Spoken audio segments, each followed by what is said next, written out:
Bismillahirrahmanirrahim. Assalamualaikum warahmatullahi wabarakatuh. Alhamdulillahirrabbilalamin. Allahumma salli wa sallim ala sayyidina Muhammad wa ala sayyidina Muhammad.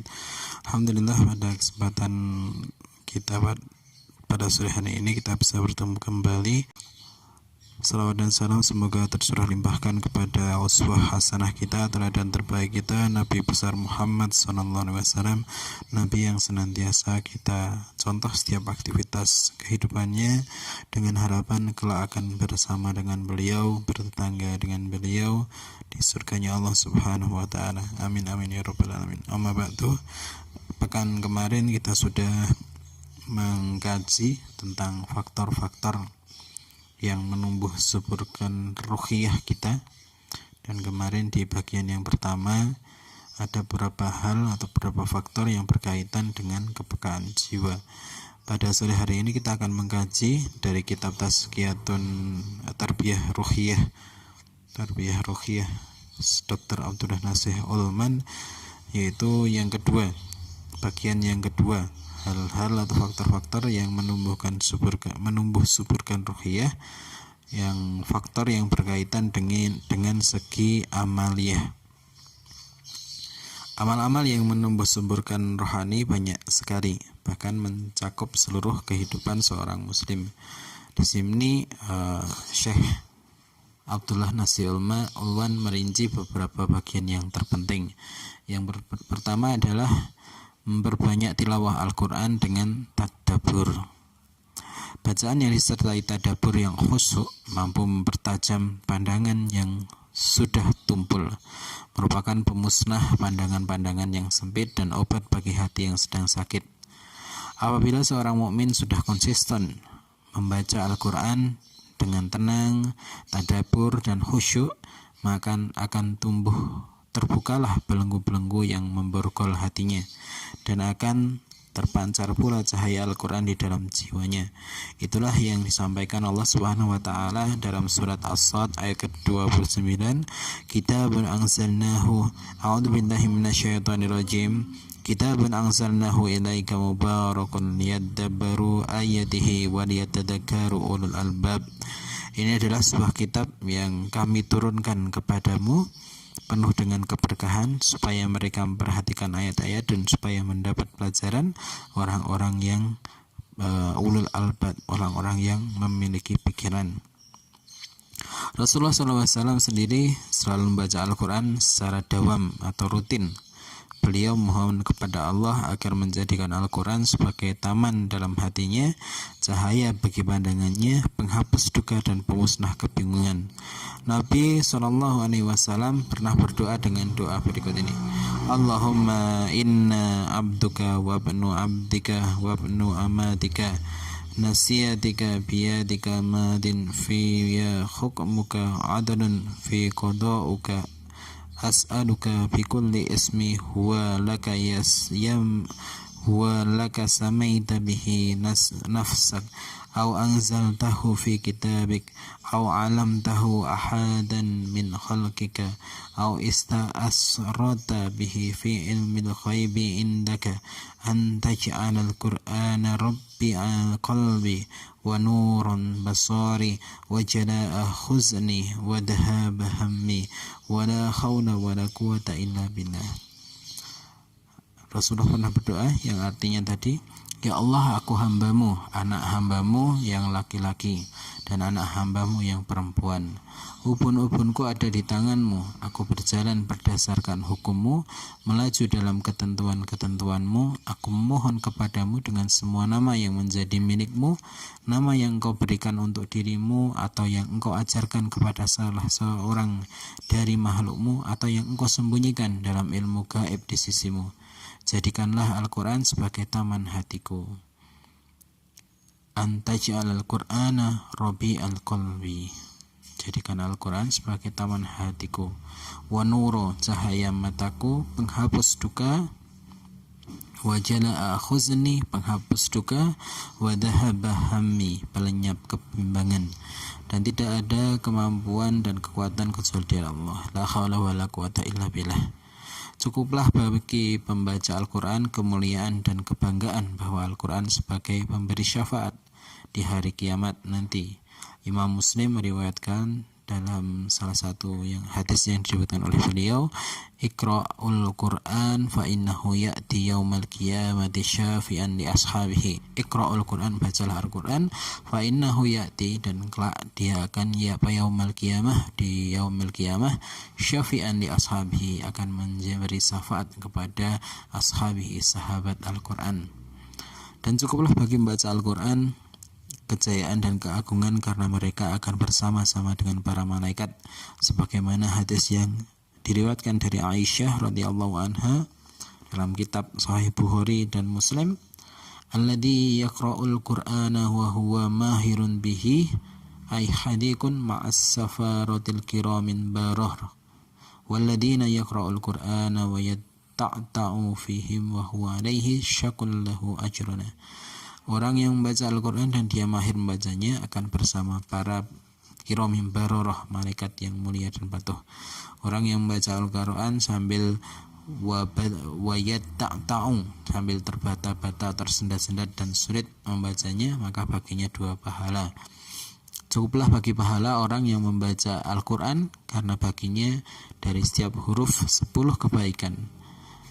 Imam Tirmidzi meriwayatkan dari Ibnu Mas'ud, beliau berkata, Rasulullah SAW bersabda, man qara'a harfan min kitabillah falahu hasanah wal hasanatu bi asyri amsalha la aqulu am harfun walakin alifun harfun wa lamun harfun mimun harfun.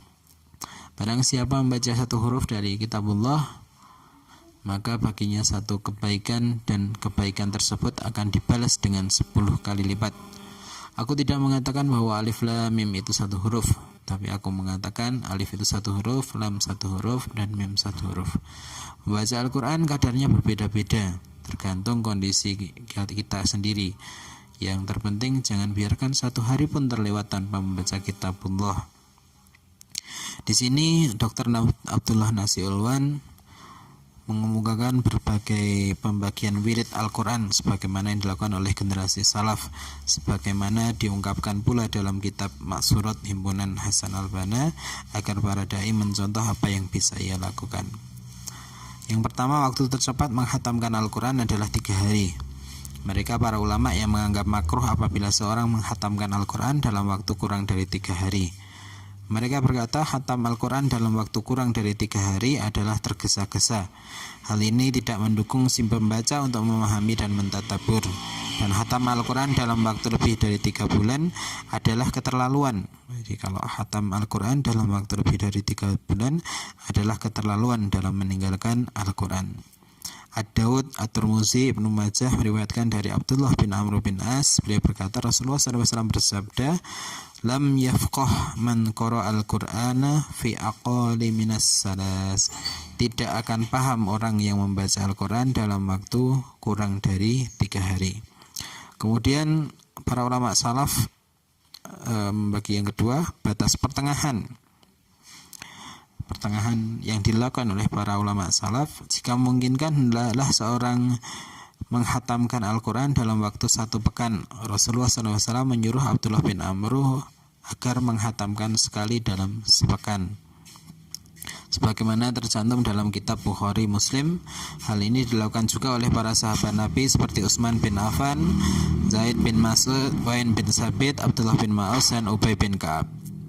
Seandainya tidak mampu menghatamkan Al-Quran dalam 1 pekan karena banyaknya aktivitas yang harus diselesaikan, hendaklah membacanya sesuai dengan kemampuan, dengan catatan jangan biarkan 1 hari pun berlalu tanpa membaca Al-Quran. Hanya kepada Allah kita mohon bantuan dan dialah yang beri taufik. Kemudian yang kedua tadi, tilawah Al-Quran disertai dengan tadabbur. Maka yang kedua adalah hidup bersama Rasulullah SAW melalui sirah. Hal ini karena Nabi sebagai uswah hasanah, qudwah sholihah, dan figur yang sempurna bagi semua umat manusia di sepanjang masa. Maha benar Allah yang berfirman, laqad kana lakum fi Rasulillahi uswatun hasanatun liman kana yarjullaha wal yawmal akhir wa dzakarallaha katsiran. Sungguhnya telah ada dalam diri Rasulullah itu suri tauladan yang baik bagimu, bagi orang yang mengharap rahmat Allah dan kedatangan dari kiamat. Dia banyak menyebut nama Allah. Seorang yang kita adalah pelopor yang mempelopori dalam mencontoh Nabi SAW di semua sisi kehidupannya, baik dalam ibadah dan kezuhudan, dan dalam sifat tawaduk dan kebijaksanaan, baik mengenai kekuatan fisik, keberanian, dan tentang hal-hal yang berkaitan dengan politik dan keteguhannya mempertahankan kebenaran Islam. Di antara fenomena yang paling tampak untuk dicontoh dari Nabi Muhammad SAW adalah bagaimana beliau menyatukan agama dan dunia, ibadah dan kehidupan, tazkiyah dan jihad. Semua itu beliau lakukan tanpa menimbulkan ketimpangan dalam segi apapun. Ustadz Abdurrahman Azam dalam kitabnya Batolul Abtal berkata, yang sangat menarik perhatian dalam ta'abud Nabi SAW adalah kemampuan beliau yang mengagumkan dalam menyatukan antara ibadahnya yang mencapai derajat paling tinggi dan urusan-urusan keduniaan, antara urusan-urusan dakwah dan jihad. Beliau sendirian menghadapi seluruh umat manusia, mengendalikan negara yang masih baru di hadapan dunia, mengirim utusan kepada raja-raja dan mendakwai mereka, menerima kedatangan para utusan dan menjamunya, mengirim pasukan dan memimpinnya, berdialog dengan pemuka-pemuka agama non-Islam dan penguasa-penguasa yang ada di sekitarnya, mempersiapkan kemenangan, berhati-hati menjaga kemungkinan kalah, mengirim para pejabat pemerintahan, mengumpulkan harta zakat dan membagikan sendiri. Beliau bersabda, kalau aku tidak adil, siapa lagi yang bisa adil?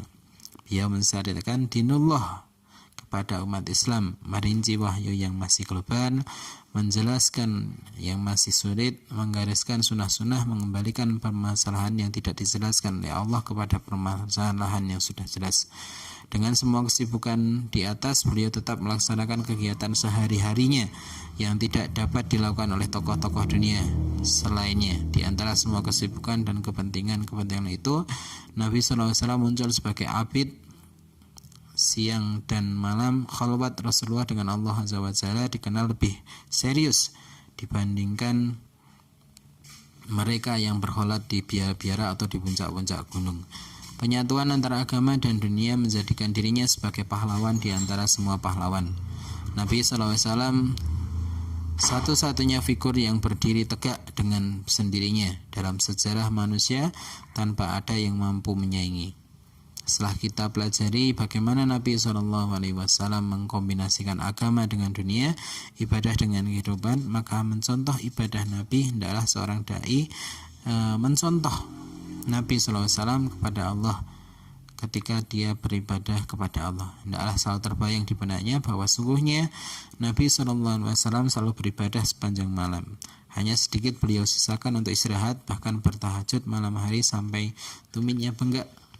Hendaklah seorang dai selalu siap dan bersungguh-sungguh dalam melaksanakan ibadah-ibadah sunnah selama masih sanggup. Mencontoh kesuhutan Nabi, hendaklah selalu terbayang dalam benaknya bahwa Nabi SAW tak pernah makan roti sampai kenyang dalam tempo 3 hari berturut-turut sejak beliau datang di Madinah sampai ajal menjemputnya. Padahal kalau mau, beliau bisa melakukannya. Hendaklah setiap dai selalu waspada dan mengekang diri dari kesenangan-kesenangan duniawi semampu mungkin.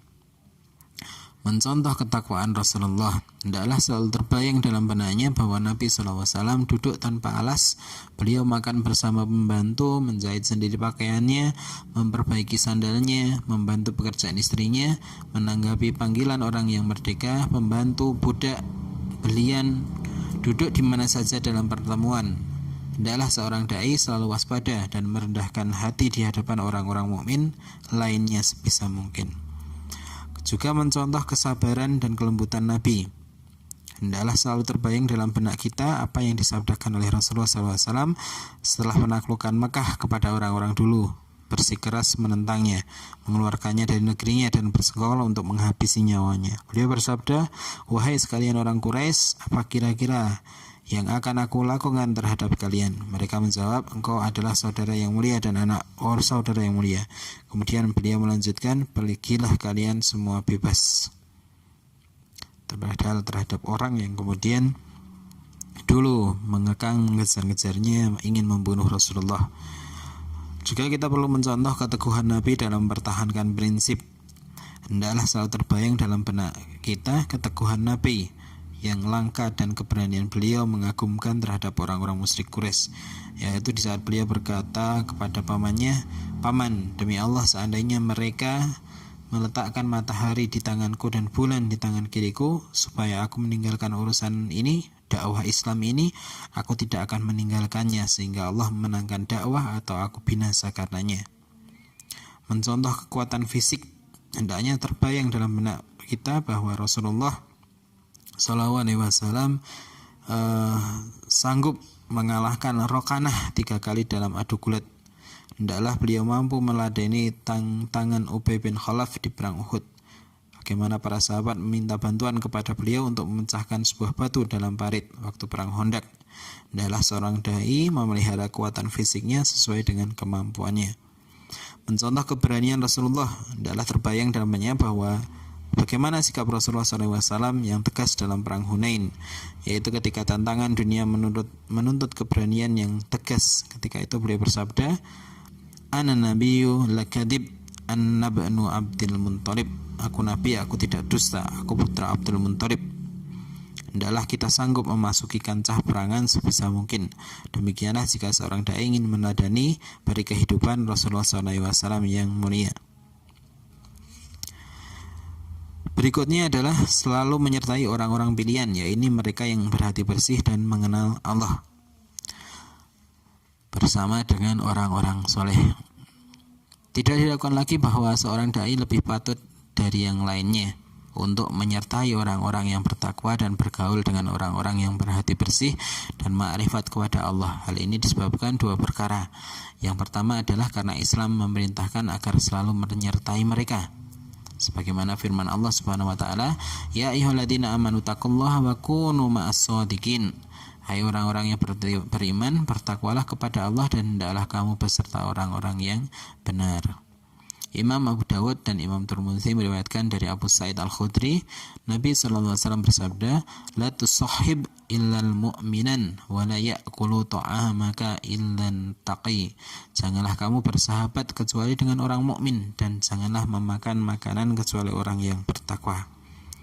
Di antara ulama generasi salaf berkata, bersahabatlah dengan orang-orang yang keadaannya bisa menunjukkan kamu ke jalan Allah. Di antara keutamaan bersahabat yang murni serta kecintaan yang tulus adalah bahwa seseorang akan bersama dengan orang yang disintainya, walaupun tingkat ilmu dan ketakwakan antar keduanya tidak sama. Bahkan ia akan bersama dengan orang-orang yang dicintai di surga, insyaallah. Hal ini sesuai dengan yang diriwayatkan oleh Imam Bukhari dari Abu Musa Al-Asy'ari, bahwa Nabi SAW bersabda, "Al-mar'u ma'al man ahabbu." Seorang itu bersama dengan orang yang dia cintai. Dalam riwayat lain, Nabi SAW ditanya, seorang mencintai suatu kaum tapi dia belum bergabung bersama mereka. Nabi bersabda, seorang itu bersama-sama dengan orang yang ia cintai. Orang-orang pilihan yang mengenai Allah memiliki ciri, diantaranya adalah yang perlu kita temani atau kita jadikan sahabat. Yang pertama adalah komitmen terhadap syariat Islam dengan niat yang ikhlas, jujur dan taat, dan kontinu dalam beramal. Kemudian dalam diri mereka tidak tampak adanya kemaksiatan atau apapun yang menyalahi syariat, sebab mereka adalah orang-orang yang bersih, memiliki komitmen dan menjadi teladan. Kemudian mereka menyibukkan diri dengan kelemahan dan aib yang ada pada dirinya. Mereka tidak pernah sibuk dengan kesalahan-kesalahan orang lain. Mereka melaksanakan tugas amar ma'ruf nahi mungkar dengan kekuatan iman dan keberanian jiwa. Di wajah mereka tampak adanya cahaya keimanan dan takwa.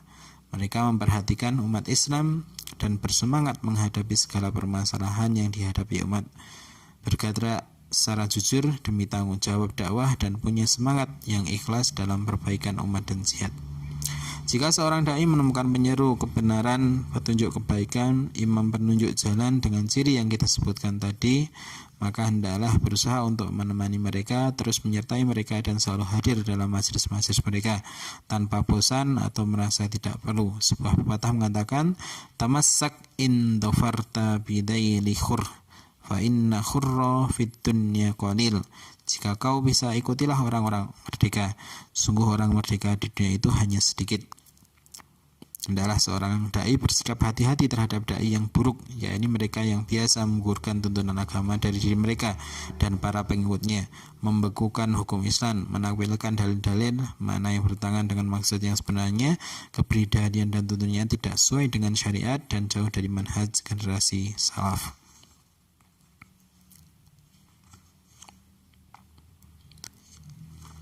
Kedua, untuk mendapatkan ketakwaan spiritualitas dan nasihat dari mereka. Kalau tadi karena diperintahkan, kemudian yang kedua adalah untuk mendapatkan ketakwaan spiritualitas dan nasihat dari mereka. Tidak dilakukan lagi jika seorang dai sudah menyertai orang pilihan seperti mereka, yakni orang-orang yang bertakwa dan ahli ma'rifatullah, niscaya akan mendapatkan ketakwaan dari mereka, mergo kekuatan rohani dari ucapan dan perilaku mereka. Ia akan mendapatkan dari mereka hal-hal yang bermanfaat bagi agama, dunia dan akhiratnya. Bahkan secara otomatis ia akan naik bertahap menuju kematangan, kesempurnaan dan makrifat kepada Allah Subhanahu wa taala. Kemudian yang berikutnya,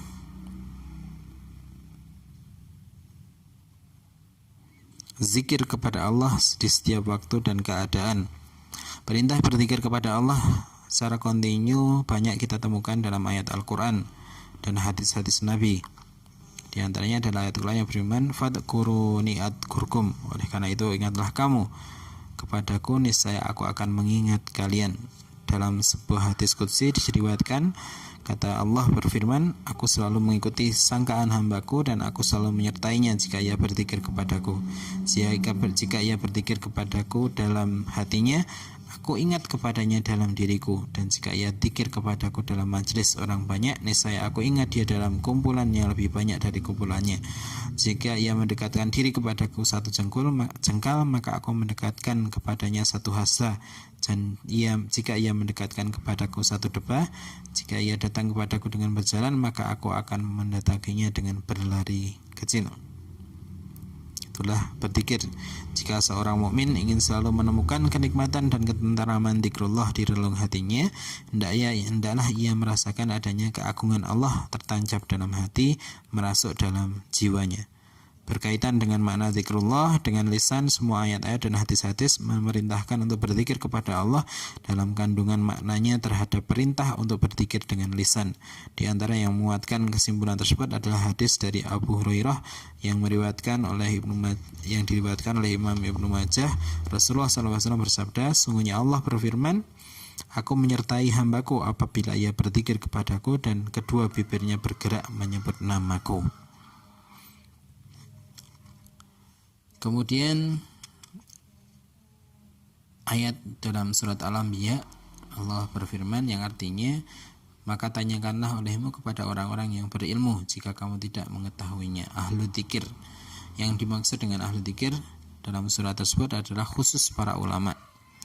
Saudara, tahukah Anda bahwa dzikir itu tidak terbatas pada satu keadaan atau pada acara spiritual tertentu saja, tetapi mencakup berbagai urusan sebagaimana yang telah disebutkan sebelum ini, yakni zikir zihni, pikiran, zikir kolbi atau zikir hati, zikir lisan, zikir fi'il atau zikir perbuatan.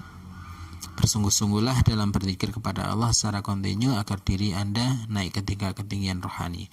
Kemudian yang berikutnya adalah menangis karena takut kepada Allah di saat berkhalwat atau menyendiri.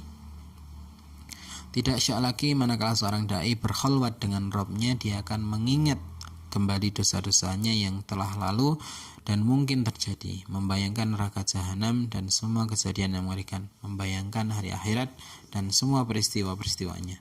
Terbayang di benaknya kematian dan apa-apa yang terjadi sudahnya.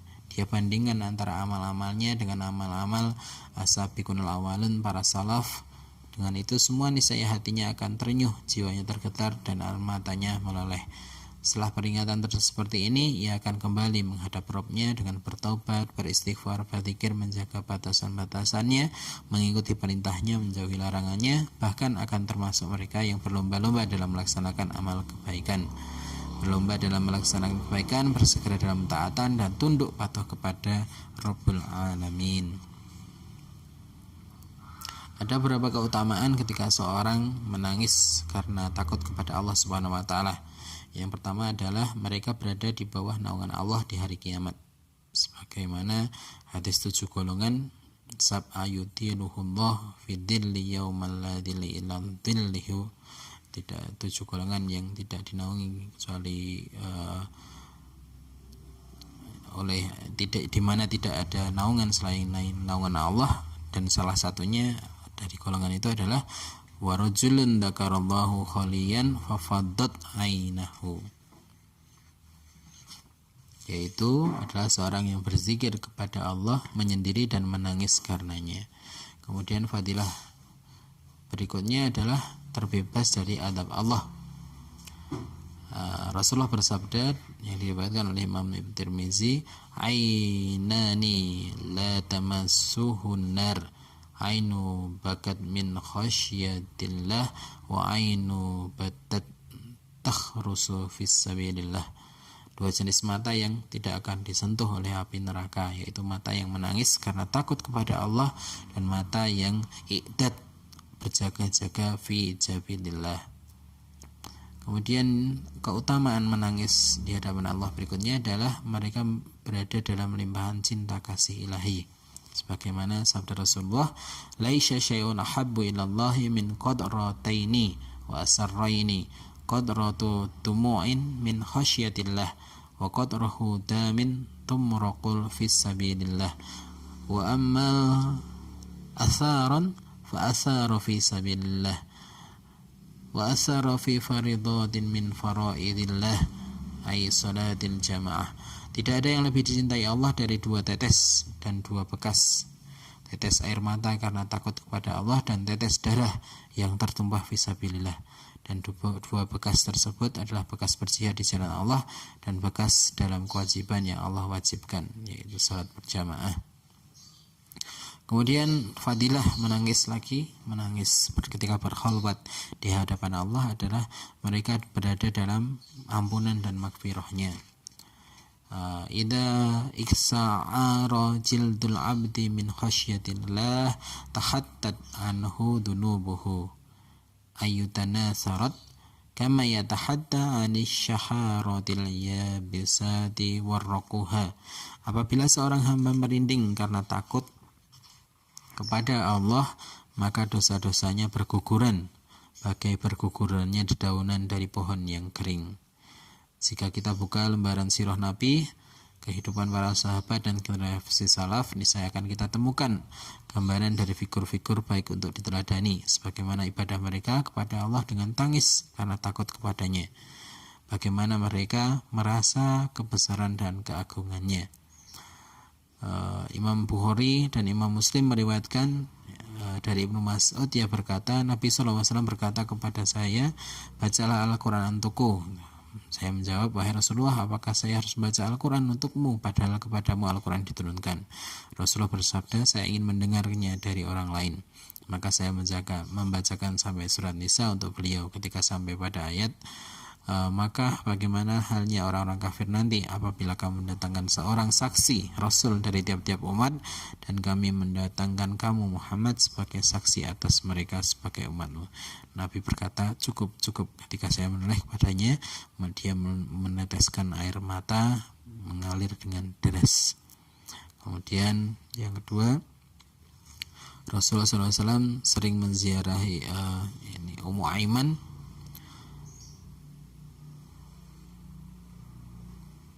Abu Bakar berkata kepada Umar setelah wafatnya Rasulullah SAW, mari kita pergi ke Ummu Aiman, kita berziarah kepadanya, sebagaimana Rasulullah SAW sering menziarahinya. Ketika keduanya tiba, mereka mendapati Ummu Aiman tengah menangis. Mereka bertanya, apa yang buatmu menangis wahai Ummu Aiman? Bukankah engkau tahu bahwa apa yang di sisi Allah lebih baik bagi Rasulullah SAW? Ummu Aiman menjawab, aku tahu bahwa yang ada di sisi Allah lebih baik bagi Rasulullah SAW, tapi aku menangis karena wahyu sudah terputus dari langit. Jawaban Ummu Aiman membuat keduanya terharu hingga ikut menangis bersama. Itu di antara para Nabi dan sahabat yang sering menangis karena zikrullah. Kemudian yang berikutnya adalah bersungguh-sungguh membekali diri dengan ibadah sunnah, baik itu ibadah sunnah berupa sholat seperti sholat duha, sholat awabin. Sholat awabin adalah sholat sunnah 6 rakaat setelah sholat maghrib. Kemudian sholat sunnah tahiyatul masjid, sholat sunnah wudhu sebagaimana yang didawamkan oleh Bilal. Kemudian sholat malam atau qiyamul lail, baik itu tarawih, tahajud atau qiyamul lail. Kemudian sholat tarawih yang kita nikmati malam-malam Ramadan ini. Kemudian ada juga di samping sholat sunnah ada juga saum nafilah. Di antaranya adalah saum Arafah, saum Asyura, Tasyu'a, saum 6 hari bulan Syawal, saum Ayyamul Bid atau hari-hari putih, saum Senin Kemis, saum Daud sehari berpuasa dan sehari berbuka. Begitu juga ada juga sedekah sunnah, termasuk amal ibadah yang memberikan masukan besar bagi perilaku, bahkan batasan jumlah pahala tersebut tidak terhingga dan hanya Allah lah yang mengetahui balasan orang yang bersedekah fi sabilillah. Kemudian ibadah haji dan umrah nafilah, di antara sunnah yang mendekatkan seorang hamba kepada Rabbnya adalah dan bisa menghapuskan kesalahan adalah melakukan ibadah haji dan umrah. Kemudian di kesimpulan akhir dari buku ini, kesimpulan dari bahasan di atas adalah dari faktor-faktor tersebut ada berupa perasaan jiwa yang meliputi tadi muraqabatullah yang tadi itu ya, yang kemarin kita kaji, muraqabatullah secara kontinu, mengingat mati serta kejadian-kejadian sudahnya, kemudian membayangkan hari akhirat, peristiwa-peristiwa dan bakal terjadi. Kemudian ada yang berupa praktek amaliyah, yaitu tilawatul Quran, menyertai sirah Nabi, menyertai orang-orang yang ma'rifah kepada Allah, mendawamkan dzikir, menangis di saat berkhalwat dengan Allah, membekali diri dengan ibadah sunnah yang dilakukan secara kontinu. Jika kita sudah mampu melaksanakan kedua hal tadi secara kontinu, secara terus-menerus, melihara faktor-faktor yang menyuburkan ruhiyah, ruhiyah kita, jiwa kita akan memancarkan cahaya yang bersih. Hati kita akan menjadi penuh dengan keikhlasan dan ruh mereka akan menggapai puncak kesucian. Itulah yang kita idam-idamkan ketika kita mendapati ruhiyah kita sidik, jujur dalam berbicara, baik dalam perilaku, kuat pengaruhnya, memberi banyak manfaat, melakukan perubahan secara menyeluruh dan menyambung estafet perbaikan umat. Itulah yang kemudian menjadi bekal seseorang untuk tadi mentarbiyah ruhiyahnya, mendidik ruhiyahnya. Demikian mungkin yang saya sampaikan, semoga bermanfaat. Hadanallahu wa iyyakum ajmain. Assalamualaikum warahmatullahi wabarakatuh.